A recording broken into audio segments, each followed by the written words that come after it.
Hello friends, तो आज हम बात करेंगे आपके इंट्रोडक्शन ऑफ एक्सरसाइज 2.3 के बारे में बात कर रहे थे और लास्ट वीडियो हमने फंक्शंस के बारे में जाना था, है ना। व्हाट इज अ फंक्शन, उनके बारे में देखा था।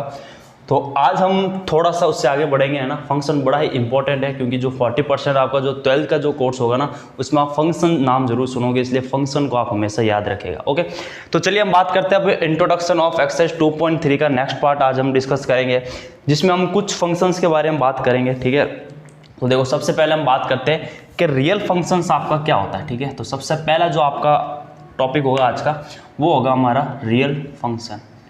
ये आपका रियल फंक्शन क्या है, ठीक है, उसके बारे में हम बात करेंगे। तो देखिए रियल फंक्शन क्या है। ठीक है, पहले इसकी डेफिनेशन लिख देते हैं, फिर इसके बारे में देखते हैं क्या है ना। तो रियल फंक्शन है कि if a function F such that a to b, okay, then these function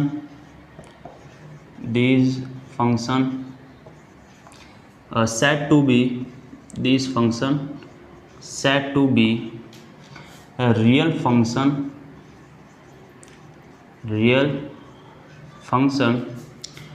if a subset of R and b subset of R।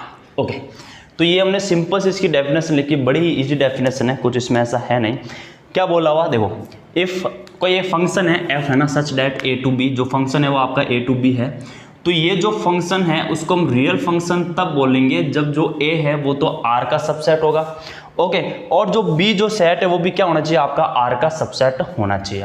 अब r क्या इधर, तो r है आपका set of a real number. r क्या है, set of a real number. Okay, are a set of real number, यानी A और बी दोनों ही सेट आपके रियल नंबर से, है ना, रियल नंबर का सबसेट होना चाहिए, तभी वो क्या हो जाएगा, आपका रियल फंक्शन हो जाएगा। ओके, तो इसका एक एग्जांपल देखते हैं, तब आपको और बात ज़्यादा समझ में आएगी। जैसे हम बात करते हैं, ये ए कोई आपका सेट है। ओके, हम कोई फंक्शन लेते हैं, let f x equal to x square, ठीक है ना, और इसको हम इस टाइप से भी लिख सकते हैं, y equal to x square. तो हमने बात की थी कि फंक्शन कुछ भी नहीं है, ये एक ऐसी मशीन है ना, एक ऐसी मशीन है जिसमें आप कुछ इनपुट डालोगे और आपको उसके अकॉर्डिंग क्या मिलेगा, जो फंक्शन है, जो मशीन है, उसके अकॉर्डिंग आपको क्या मिलेगा, आउटपुट मिलेगा। ओके, तो अगर हमारा सेट ए और एक सेट है आपका बी, तो जैसे हमने ए में -1 पुट किया तो कितना आया आपके 1 आया, 2 पुट किया तो कितना आया आपके पास 4 आया, 3 पुट किया तो कितना आया आपके पास 9 आया। ठीक है, तो ये आपके इन दोनों के बीच में क्या हो गया, देखो पहली बात तो ये रिलेशन है ना, क्या हो गया, एक रिलेशन हो गया। अब रिलेशन है वो फंक्शन में कब चेंज होता है, या हम बोल सकते हैं कि जो रिलेशन है उसको हम फंक्शन कब बोलेंगे, है ना, जो रिलेशन है उसको हम फंक्शन कब बोलेंगे, जब आपके ए के जो एलिमेंट है ना, इसका जो भी हर एक एलिमेंट है उसकी एक एक इमेज होनी चाहिए आपके बी में। तो -1 की भी एक ही इमेज है, 2 की भी इधर एक ही है और 3 की भी एक ही इमेज है। तो ये क्या हो गया, आपका एक फंक्शन हो गया। ठीक है, अब देखिए क्या ये रियल फंक्शन है, तो रियल फंक्शन में बोला था कि जो a है वो आपका R से बिलोंग करना चाहिए, R का सबसेट होना चाहिए, और जो b है वो भी आपके R का क्या होना चाहिए, सबसेट होना चाहिए। और अगर आप यहाँ से ध्यान से देखें तो ये सारे आपके रियल नंबर और ये भी क्या है, सारे रियल नंबर है। ठीक है, तो इसमें आप देखोगे कि जो आपका a है वो आपका क्या है, R का सबसेट है, और ये जो b है वो भी आपका R का क्या है, सबसेट है। इसका मतलब क्या हुआ, बड़े इजी तरीके से मैं यही बताना चाह रहा हूं कि a और b दोनों ही इसमें R का सबसेट होना चाहिए, मतलब दोनों में रियल नंबर होने चाहिए, तो फिर वो क्या होगा, आपका रियल फंक्शन होगा। ठीक है, अगर वो रियल नंबर नहीं है तो फिर वो रियल फंक्शन नहीं होगा। एक और प्यारा सा एग्जाम्पल लेते हैं आपके लिए।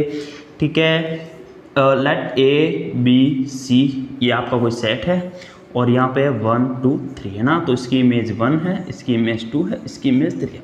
अच्छा, ये फंक्शन तो है क्या मेरे भैया, ये फंक्शन तो आपका है, लेकिन ये रियल फंक्शन नहीं है, क्योंकि रियल के लिए आपको क्या चाहिए कि a है वो भी आपके R से बिलोंग होना चाहिए, और जो b है वो भी आपके R से बिलोंग होना चाहिए, R सबसेट होना चाहिए ना, a है वो R का सबसेट होना चाहिए, जो b है वो भी आपके R का सबसेट होना चाहिए।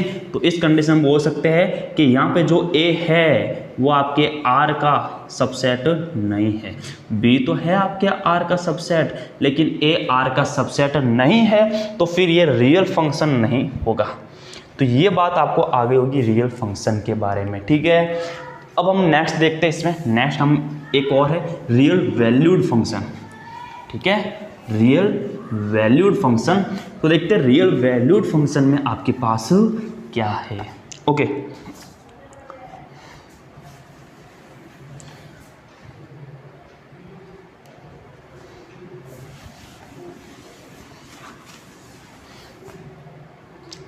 ओके, तो अब आपके पास है real valued function, real valued function. अब देखिए रियल वैल्यूड फंक्शन क्या, मैं सिंपल सी डेफिनेशन लिखूंगा, है ना, कि इसमें जो रेंज होगी वो क्या होगी, आपके आर का सबसेट होगा, ठीक है। ए आपके आर का सबसेट नहीं होना चाहिए। अगर वो ए भी अगर आर का सबसेट हो, बी भी अगर आपका आर का सबसेट है, तो फिर आपको रियल फंक्शन हो जाएगा। लेकिन अगर हम बात करें रियल वैल्यूड फंक्शन की, तो रियल वैल्यूड फंक्शन में क्या होगा कि range is a subset, range is a subset of a real number. ये सिंपल सी बात है, ठीक है। तो जब range is subset of real number, then function is called real valued function. तब हम उसको क्या बोलेंगे, रियल वैल्यूड फंक्शन। सर एक प्यारा सा एग्जाम्पल बता दीजिए। ओके, हम एक बात करते हैं एग्जाम्पल की। मान लो कि ये आपका कोई एक सेट है, ठीक है ना, इसमें किन्हीं मनुष्य का नाम लिखा हुआ है, अभी सुनील एंड मोहन, ठीक है। तो ये क्या लिखा हुआ है, आपके किन्हीं मनुष्य का नाम लिखा हुआ है, और सामने दे रखा है इनका वेट। सेट भी ये वेट दे दिया, जैसे मान लो अभी का वेट बोला है कि भाई इनका वेट है 65 kg। ओके, सुनील का जो वेट है मान लेते हैं वो 50 kg है। ओके, मोहन का है आपका 57 kg। तो अब जो अभी का वेट है वो 65 है, सुनील का है वो 50, मोहन का है 57। तो देखो इमेज तो इनकी एक की इनका मतलब ये फंक्शन तो हो गया, लेकिन यहाँ पर जो है ये रियल नंबर नहीं है, यानी जो ए है वो आपके आर का सबसेट नहीं है, लेकिन ये सारा आपके रियल नंबर है। तो ये जो बी है वो आपका आर का सबसेट है। तो इस टाइप का जो फंक्शन होगा उसको हम रियल वैल्यूड फंक्शन बोलेंगे। क्या बोलेंगे, एक वापस रिपीट करना, इनको हम बोलेंगे रियल वैल्यूड फंक्शन। ओके महारथी, तो आई होप ये बात समझ में आई होगी और आपको आनंद की अनुभूति हुई होगी। ओके, तो नेक्स्ट हम देख लेते हैं, सबसे पहले हम कैमरा देख लेते हैं कि हमारा कैमरा बराबर चल रहा है, कोई प्रॉब्लम ही सर नहीं है, ठीक है। तो ये रियल फंक्शन और रियल वैल्यूड फंक्शन है। तो दोस्तों अब आप ये याद रखिएगा कि हम इस रियल वैल्यूड फंक्शन के बारे में तो अभी हम नहीं जानेंगे, अभी हम जो भी जानेंगे वो आपके रियल फंक्शंस के बारे में अभी हम पढ़ेंगे, ठीक है। आगे जो भी आपका फंक्शन होगा उसमें ए और बी दोनों ही क्या होंगे, आपके आर से बिलोंग होंगे, आर के सबसेट होंगे, ठीक है। बाबा बिलोंग यार, वैसे बिलोंग भी होगा क्योंकि ये तो होगा। ओके, अब देख लेते हैं हम आगे। अब हम कुछ और फंक्शंस के बारे में देखते हैं और उनके ग्राफ। देखो किसी भी फंक्शन का, है ना, एक तो उसका बिहेवियर देखना है ना, उसका डोमेन रेंज देखना, और एक उसका ग्राफ जरूर सीखना होगा, ठीक है। ग्राफ के बिना आप अधूरे हो, मैथ्स में ग्राफ के बिना आप अधूरे हो, फंक्शन का ग्राफ आपको पता होना चाहिए। ओके, तो चलिए हम जानते हैं, है ना, some functions and their graphs. Some function and their graphs. Okay, चलिए भाई हम बात करते हैं, बड़ा ही इंटरेस्टिंग टॉपिक आपका चल रहा है और मेरा फेवरेट टॉपिक है आपका ये, है ना, some function and their graphs. Okay, तो सबसे पहले जो हम बात करेंगे वो होगा आपका आइडेंटिटी फंक्शन। आइडेंटिटी फंक्शन बड़ा ही इजी फंक्शन है, कुछ भी नहीं है, ठीक है। अब देखो इस टाइप का फंक्शन क्या है, ठीक है। तो हमने कहा कि भाई एफ आपका कोई फंक्शन है सच डैट है ना, ये आपका क्या है, रियल नंबर के बीच में कोई फंक्शन है। अब इस फंक्शन की क्या खासियत है कि इसमें जो भी आपका फंक्शन होगा वो आपके उसी के यानी वो x के इक्वली आपका हो जाएगा। इस बात को समझिए कि अगर आपने इसको कुछ भी आउटपुट इनपुट दिया है ना, वो का वो आपको क्या मिलेगा, आउटपुट मिल जाएगा। ठीक है, जो भी आपने कुछ भी इनपुट दिया होगा वो का वो आपको क्या मिल जाएगा, उसका आउटपुट मिल गया। तो इस टाइप का अगर आप कहीं फंक्शन देखते हो तो वो और कुछ नहीं, क्या है, आपका आइडेंटिटी फंक्शन है ना। तो देखो अभी हम बात की थी, तो इसको हम y के इक्वल रखते हैं, तो y इक्वल टू कितना हो जाएगा, आपके पास x हो जाएगा। ये बात आपको समझ में आई होगी। ठीक है, तो y बराबर हो गया x। अब यहाँ पे मतलब क्या हुआ कि जो भी आपने इनपुट दिया वो का वो आपको क्या मिल गया, आउटपुट मिल गया। ठीक है, एक एग्जाम्पल की बात कर लेते हैं। तो मेरे प्यारे विद्यार्थियों, एक मान लो आपका कोई सेट है ए, ठीक है, ये आपका कोई सेट है बी।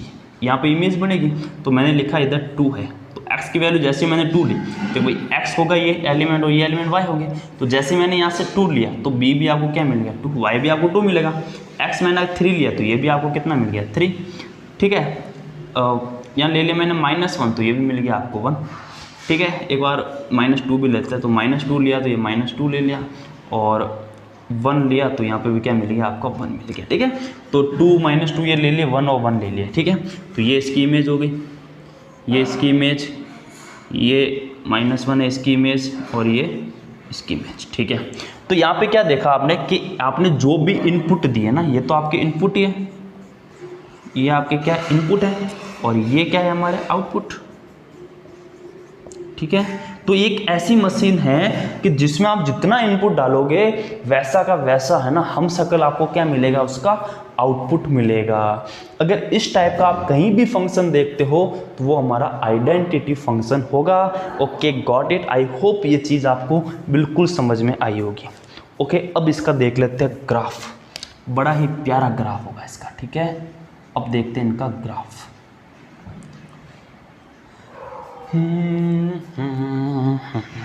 ठीक है, तो ग्राफ आपने 9th 10th में ना अगर ढंग से तो पढ़ा ही नहीं है, वैसे लॉकडाउन हो गया था, पढ़ाई तो पूरी बर्बाद हो ही चुकी है, बट फिर भी थोड़ा सा आप आइडिया रखना कि हम ग्राफ कैसे प्लॉट करते हैं। ठीक है,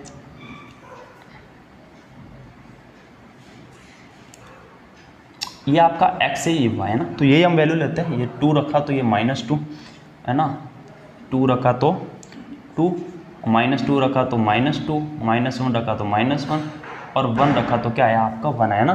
तो जो भी आप x की वैल्यू रखोगे वो की वो आपको y की वैल्यू मिल जाएगी। अब इसका ग्राफ प्लॉट करते हैं।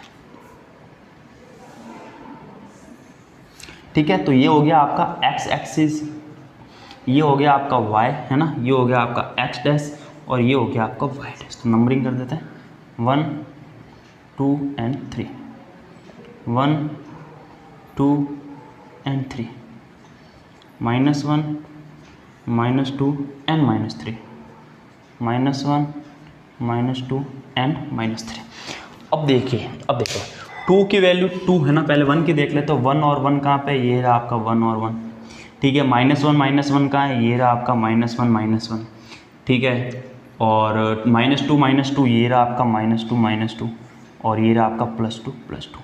जब आप इन चारों को जोड़ोगे ना तो एक आपको स्ट्रेट क्या मिल जाएगी, इसकी लाइन मिल जाएगी। ठीक है,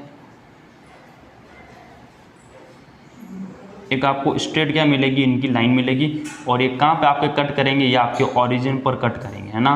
और ये जो एंगल होगा वो आपके 45 डिग्री का एंगल होगा, यानी इसमें आपको एक स्ट्रेट लाइन मिलेगी है ना। कैसी लाइन मिलेगी आपको, स्ट्रेट लाइन मिलेगी,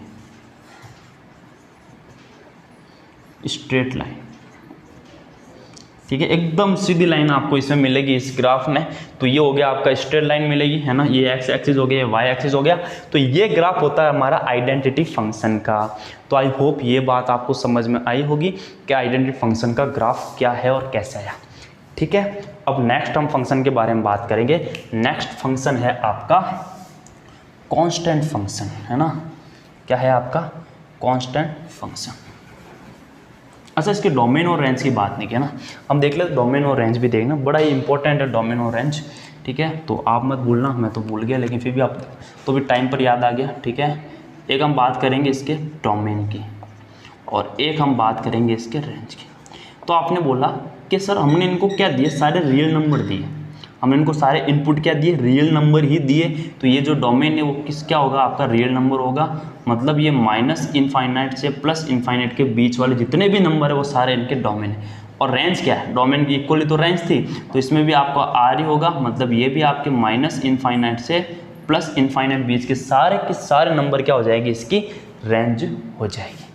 ठीक है, तो ये भी बात आपको आ गई होगी समझ में कि हमने इसको कैसे किया। ठीक है, तो चलिए अब हम देखते हैं आगे कांस्टेंट फंक्शन।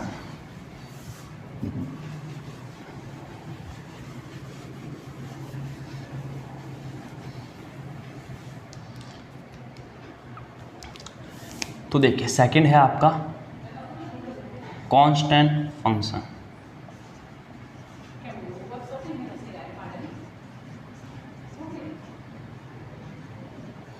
कांस्टेंट फंक्शन क्या है, देखो कांस्टेंट फंक्शन भी बड़ा इजी है ना, कुछ भी नहीं है। हमने बोला भाई एफ कोई आपका रिलेशन है such that R to R. Okay, तो ये जो कांस्टेंट है यानी इसमें जो भी फंक्शन होगा वो एक कांस्टेंट नंबर होगा, है ना। जैसे एक एग्जांपल लेते हैं, जैसे मान लो हमने बोला एफ एक्स इक्वल टू 3, तो ये 3 क्या आपका कांस्टेंट नंबर है, यानी आप इनपुट कुछ भी दो, x2 x की वैल्यू 1 2 3 4 कुछ भी आप इनपुट दो, आउटपुट हमेशा आपको 3 मिलेगा, यानी वैल्यू क्या होगी, कांस्टेंट होगी। ठीक है, यानी मैं कहने की बात ये है कि अगर आपका एफ एक्स कोई फंक्शन k के इक्वल है ना, where k is a constant, k क्या है आपका कोई कांस्टेंट नंबर है। ठीक है, तो इस कंडीशन में आपका क्या हो जाएगा, समझे, इनपुट आप कुछ भी दो, आउटपुट आपको 3 ही मिलना है। इनपुट आप कुछ भी दो, आउटपुट आपका 3 नंबर में है, तो जो भी इनपुट आप रियल नंबर से कोई भी इनपुट दो, आपको आउटपुट कितना मिलेगा, आपका 3 ही मिलेगा।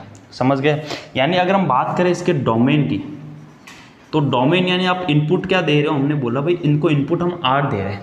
ठीक है, पूरा का पूरा इसको रियल नंबर दे दो भाई, लेकिन ये इतना जिद्दी है कि कुछ भी आप दे दो, लेकिन ये रेंज क्या देगा, तो रेंज बस आपको ये 3 ही देगा, इसके अलावा और कुछ इसके पास रेंज है नहीं। यानी सबकी इमेज क्या बनेगी, आपकी 3 ही बनेगी, कितने भी आप रियल नंबर दे दो। ठीक है, इसकी बात करें तो वही है आपका डोमेन, तो यही होगा, है ना, डोमेन तो यही होगा माइनस इनफाइनाइट से प्लस इनफाइनाइट के बीच की वैल्यू। ठीक है, और अगर हम बात करें इनके रेंज की, तो रेंज हो जाएगा आपका कांस्टेंट। ठीक है, जो k है वो इसकी क्या हो जाएगी, रेंज हो जाएगी। तो ये हुआ इसका डोमेन और रेंज। ओके, अब हम बात करेंगे इसके ग्राफ की। तो हमने बोला भाई x की वैल्यू 1 2 3 कुछ भी दो वैल्यू, y की वैल्यू कितनी आनी है, 3 आनी है। ठीक है, तो अगर हम इसका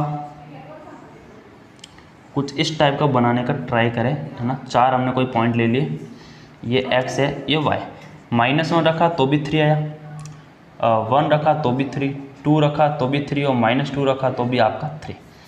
ठीक है, अब देखो इनका बना देते हैं,